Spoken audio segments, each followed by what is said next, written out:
মধ্যকার উত্তেজনা কিছুটা কমতে থাকে। এর মধ্যেই সোমবার রাতে মিশর সফর করেছে ইসরায়েলের একটি প্রতিনিধি দল। তাদের এই সফরের উদ্দেশ্য ছিল কায়রো এবং জেরুজালেমের মধ্যে চলমান নিরাপত্তা ব্যবস্থা এবং গাজায় চলা যুদ্ধ নিয়ে আলোচনা করা। মধ্যপ্রাচ্য ভিত্তিক গণমাধ্যমগুলো বলছে, ইসরায়েলের প্রতিনিধি দল মিশরের কর্মকর্তাদের সাথে বৈঠক করেছে। তারা মিশর এবং হামাস শাসিত গাজার মধ্যবর্তী রাফা সীমান্ত এবং ফিলাডেলফি করিডোরে ইসরায়েলি সেনাদের উপস্থিতি নিয়ে আলোচনা করে। ফিলাডেলফি করিডোর হল ফিলিস্তিনের গাজা উপত্যকা ও মিশরের মধ্যে অবস্থিত একটি কৌশলগতভাবে গুরুত্বপূর্ণ সীমান্ত অঞ্চল, যা একটি বাফার জোন বা নিরাপদ অঞ্চল হিসেবে পরিচিত। মিশর ও ইসরায়েলের মধ্যে হওয়া শান্তি চুক্তির অংশ হিসেবে 1982 সালে এই বাফার জোনটি তৈরি করা হয়।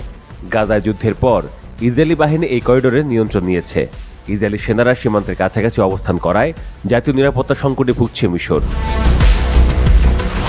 এদিকে ইসরায়েলি সেনারা ফিলিস্তিনের